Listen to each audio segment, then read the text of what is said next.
Sesuai dengan yang sudah disampaikan bahwa kita datang di sini ke Karo Wasidik sebagai atasan penyidik untuk melakukan desakan gelar perkara khusus, bagaimana tadi disebutkan di dalam Perkap 6 2019 itu pasal 31. Maka di sana kita tuangkan poin-poin keberatan atas hasil perkara dan hasil penyelidikan yang dihentikan pada tanggal 22 Mei yang lalu. Inti keberatannya kita tuangkan ada 26 butir, gitu kan, yang kita masukkan sebagai alasan hukum kenapa TPUA keberatan, gitu kan, atas penghentian penyelidikan yang dilakukan oleh pihak Barreskrim Mabes Polri. Tapi tentu tidak semuanya yang bisa saya sampaikan. Kita ringkas saja dari 26 itu mungkin 7 poin lah ya yang penting. Yang pertama adalah bahwa surat ke Karo Wasidik ini ditembuskan ke Presiden. Kita tembuskan juga ke pimpinan DPR RI. Kita tembuskan juga ke Kejaksaan Agung, ke Kepala Barreskrim, dan Irwasum Mabes Polri, gitu kan. Jadi ini ditembuskan. Berarti kita harapkan bukan hanya Karo Wasidik yang tahu, tapi seluruh elemen yang bisa menentukan dan membantu proses kejujuran, keadilan, kebenaran dalam mengungkap dugaan ijazah palsu Joko Widodo. Nah, untuk itu maka poin pertamanya adalah bahwa penghentian penyidikan dan gelar perkara yang lalu dan dilakukan oleh Barreskrim itu cacat hukum. Gitu ya. Kenapa? Karena tidak menghadirkan pelapor dan terlapor. Yang namanya gelar perkara itu dimulai dengan proses pencarian bukti, kemudian menginformasikan hasil pencarian, kemudian pendapat dari pelapor dan terlapor, kemudian juga pandangan ahli ataupun pihak-pihak yang ikut dalam proses gelar perkara. Tapi ini tidak, pelapor tidak diundang, terlapor tidak diundang. Jadi internal sekali. Padahal keputusannya itu sangat menentukan, yang disebut penghentian penyelidikan, bahkan menentukan tidak ada unsur pidana. Saya kira itu adalah keputusan yang sangat fundamental dan itu harus dalam gelar perkara yang dihadiri oleh pelapor maupun terlapor. Saya kira ini faktor pertama. Kita menilainya ini cacat hukum, gitu ya. Nah, kemudian yang kedua, bahwa proses penyelidikan itu tidak tuntas atau tidak lengkap. Kita punya ahli Dr. Rismond dan Dr. Roy, ya kan, dan itu masuk dalam bukti-bukti kita, masuk itu dalam bukti-bukti yang diajukan oleh kita, tapi tidak pernah diperiksa, tidak pernah diminta keterangan. Pasti tidak lengkap itu hasil penyelidikan secara keseluruhan. Satu. Yang kedua, tidak meminta keterangan Kasmujo dan tidak meminta keterangan Pratikno, gitu kan. Dua tokoh ini di samping krusial juga telah diduga ikut serta dalam proses-proses yang kemudian kita duga ijazah palsu Joko Widodo itu. Ya, sayang itu tidak juga minta keterangan. Saya kira itu tidak lengkap jadinya.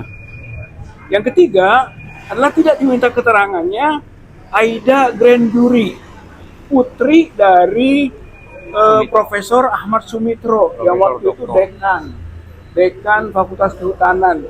Dia sendiri adalah alumnus Fakultas Kehutanan. Bukan Sumitro. Ya, bukan Sumitro.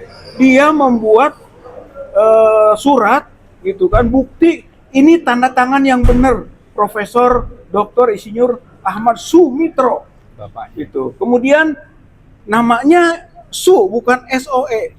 Nah, itu diajukan oleh kita ke Barreskrim dan itu menentukan sebab lembar pengesahannya skripsi Pak Joko Widodo itu tanda tangannya beda, gitu, dengan tanda tangan Sumitro, dan itulah yang diajukan oleh Aida Grand Jury. Oleh karena itu Aida Grand Jury harusnya diminta keterangan itu untuk sampai lengkap tuntasnya proses penyelidikan, dan itu tidak dilakukan. Maka ini kita sebut alasan kedua, tidak tuntas, tidak lengkap proses penyelidikan. Di samping yang pertama, cacat hukum. Nah, Yang ketiga adalah tendensius dan menyesatkan. Kenapa begitu? Itu kan menentukan identik, non-identik, gitu kan. Tapi ternyata disebut bahwa ijazah Pak Joko Widodo asli. Kalau asli otentik, bukan identik. Gitu. Oleh karena itu kita sebut ini ada penyesatan. Yang diperiksa identik, non-identik, yang disimpulkan asli. Gitu. Bahkan di framing keasliannya. Saya kira ini sesuatu yang kita tidak bisa terima. Padahal kita juga bertanya bahwa identik itu dengan pembanding. Pembandingnya katanya 3 orang teman. Nah, kita tanyakan siapa 3 teman ini? Apakah dijamin bahwa yang dibandingkan itu ijazahnya asli?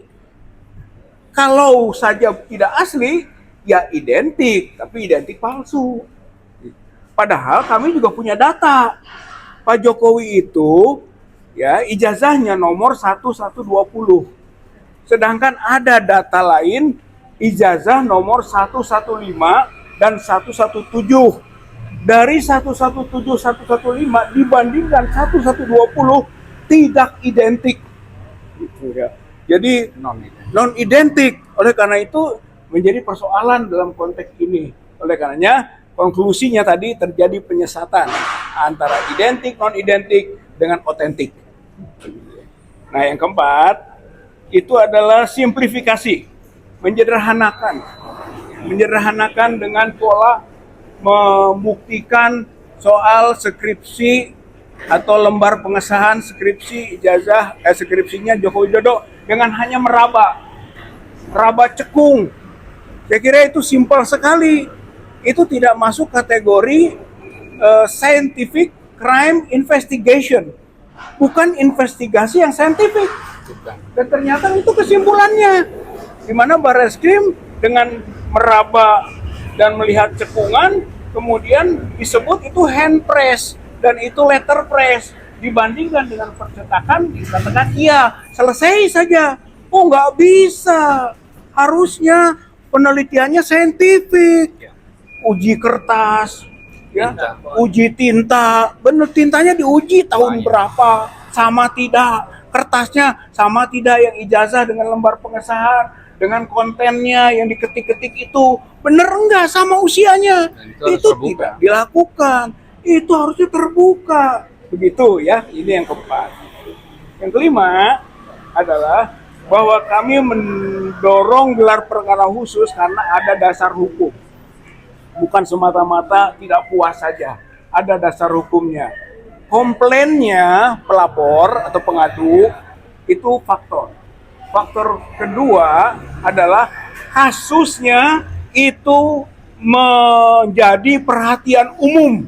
Saya kira itu begitu di dalam perkaporinya, bahwa kalau kasus itu menjadi perhatian umum boleh diajukan gelar perkara khusus.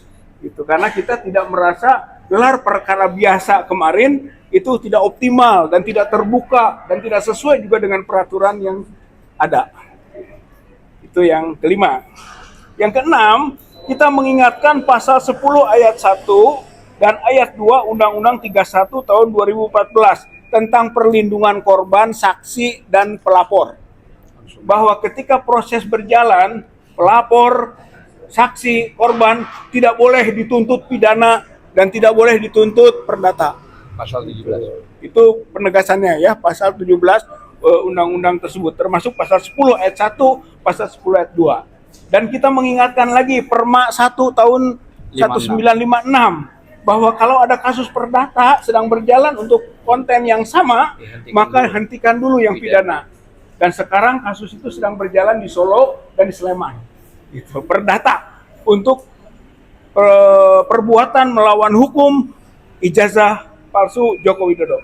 Itu jadi sedang berjalan. Nah, yang terakhir, yang ketujuh adalah bahwa kita ragukan terjadinya uji forensik secara mendalam karena tidak terlihat adanya face recognition misalnya. Di ijazah itu ada foto. Semua meragukan itu foto Pak Jokowi, bukan. Harusnya ada uji face recognition. Orang melihat di sana ada cap. Capnya kok di dalam foto. Itu, dan itu dianalisis oleh Dr. Rismond dengan RGB, yaitu red, green, blue analysis. Gitu. Kesimpulannya, kok ada cap di dalam foto? Harusnya. Karena ini pertanyaan ini jelas. Oleh karena itu tidak diuraikan oleh Barreskrim kemarin. Maka menjadi pertanyaan serius bahwa uji forensik ini benar-benar dilakukan secara mendalam, secara saintifik, atau hanya sifatnya simpel-simpel saja. Tapi kesimpulan yang seperti mengikat secara hukum. Padahal untuk kondisi begini, kesimpulan itu tidak mengikat secara hukum, begitu. Sehingga tidak bisa digunakan oleh Polda Metro Jaya ketika melakukan proses tindak lanjut dari pengaduan atau pelaporan Pak Jokowi soal penghinaan atau pencemaran nama baik dan fitnah. Oke, itu ya. Oleh karena itu, maka kita menyampaikan dan akan juga mengadukan ke Irwasum. Satu lagi surat kita akan masukkan ke Irwasum dengan tembusan Wakapolri dan Ombudsman. Itu. Jadi insya Allah TPUA akan bergerak terus dan belum bisa menyatakan menerima bahwa ini selesai gitu dengan pernyataan Barreskrim ataupun Dirtipidum kemarin tanggal 22 Mei 2025. Saya kira itu penjelasan penegasan dari apa yang telah tambahan. Sebentar ya. Saya tambah. Ada 39 saksi yang juga diperiksa dan juga dengan 13 lokasi yang sudah ditelusuri. Apakah menurut dari Bapak juga itu catatan semua saksinya? Bukan soal begitu, itu tidak terbuka. Harusnya dikonfirmasi kepada pihak-pihak yang ikut dalam gelar perkara, termasuk pelapor. Gitu, sehingga kami bisa menerima, oh iya bener loh, lokasi itu oh bener loh, gitu kan, tentang saksi itu, gitu kan, oh bener loh dokumen itu yang diujinya, kan begitu. Itu fungsi gelar perkara, karena ini integrated criminal justice system. Jadi yang terintegrasi adanya gelar perkara, itu fungsinya gelar perkara. Lainnya? Bapak, Ketua Tim TPUA Egy Sujana juga disampaikan 2 kali tidak memenuhi panggilan. Jadi gini, kalau Bang Egy, terus TPUA juga dinyatakan tidak terdaftar di AHU. Oh ya, gini. Bicara Bang Egy sudah ada surat resmi yang diberikan kepada Polda melalui anaknya bahwa beliau sakit masih di luar negeri. Kemungkinan minggu ini beliau akan dioperasi karena ada indikasi kanker usus ya. Nah, jadi surat mungkin kalau nggak ini hari besok hasil labnya juga turun. Itu yang Bang Egy ya. Saya kira memang orang kalau mau diperiksa itu ditanya dulu, Anda sakit nggak? Nah kalau sakit nggak boleh dilanjutkan. Nah satu itu. Kalau TPUA itu kan tim itu perkumpulan, tak perlu izin. Nah, jadi perkumpulan itu nggak pakai izin, harus ke AHU, harus kemana. Dan itu clear, dilindungi undang-undang. Namun ada hal yang penting saya sampaikan. Ini jangan sampai berbenturan pada KUHP 184. Termasuk 185. Poinnya apa? Kalau 184 itu ahli, surat, petunjuk, itu harus jelas. Nah yang kemarin diumumkan itu bukan bukti petunjuk, bukan sama sekali. Dan itu harus ada di dalam sidang. Termasuk pasal 185 KUHP. 185 KUHP itu saksi yang di depan sidang. Nah itu dia yang dinyatakan sah secara hukum gitu loh ya. Makanya tadi sempat disimpulkan sudah, tapi ada satu hal yang paling penting bahwa begini, kalau kita bicara Pak SBY maupun Pak Jokowi, ini pejabat negara. Ada di putusan 105 MK PUU 22 tahun 2024 bahwa pejabat negara, korporasi maupun kelompok masyarakat itu boleh dikritik. Maknanya tidak boleh melaporkan, kan begitu? Kan dia pejabat negara dong, digaji oleh rakyat, kan?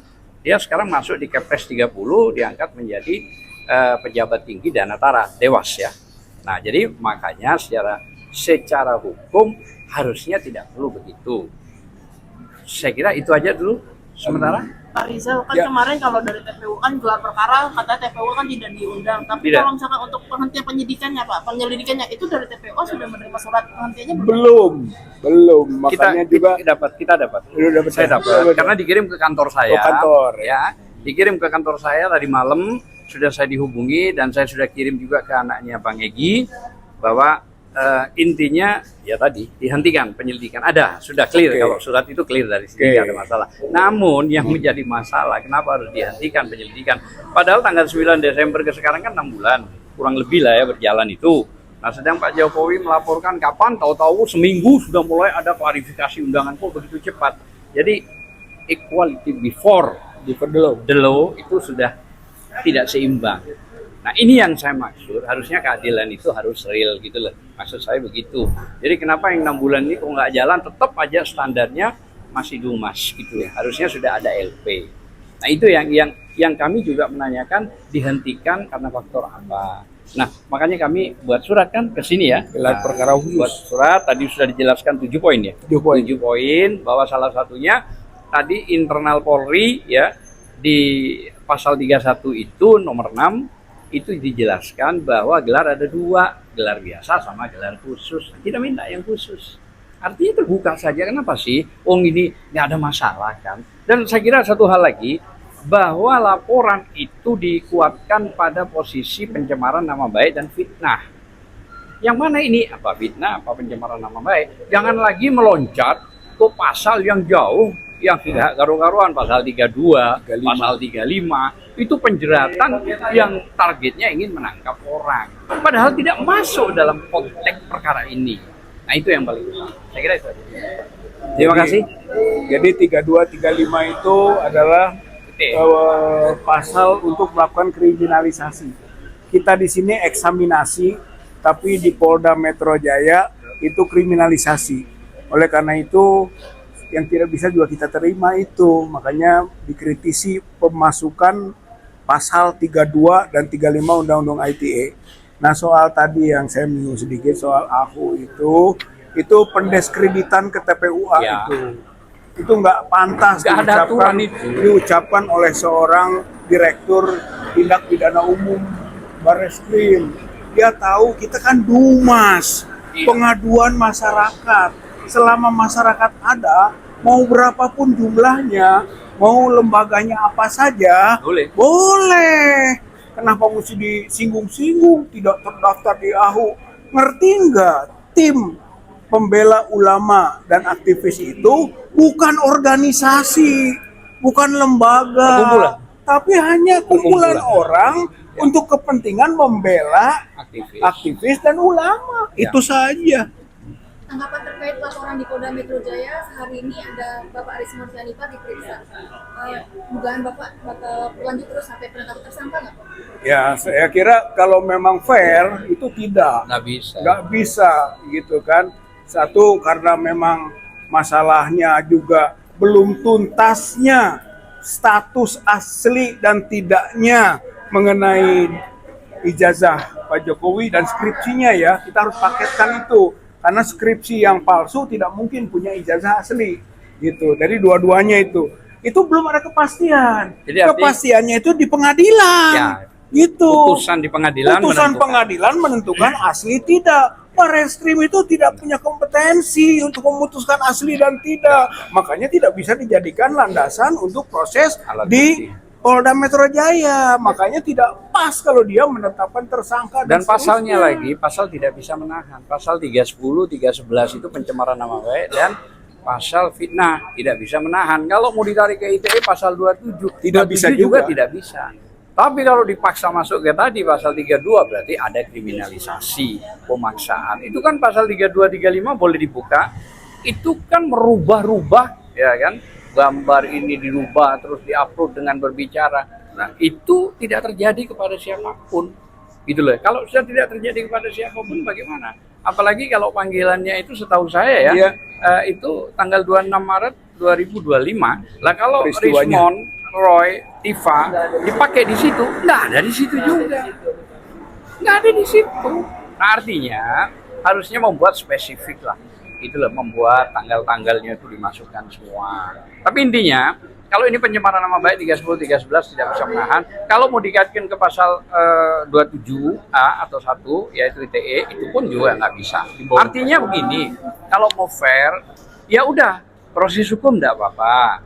Mari intelektual hukumnya kita jelaskan semua nanti di dalam sidang. Itu aja, lain-lain nggak ada. Gitu loh ya. Saya kira itu. Thank you. Terima kasih, Pak. Assalamualaikum. Ya, assalamualaikum.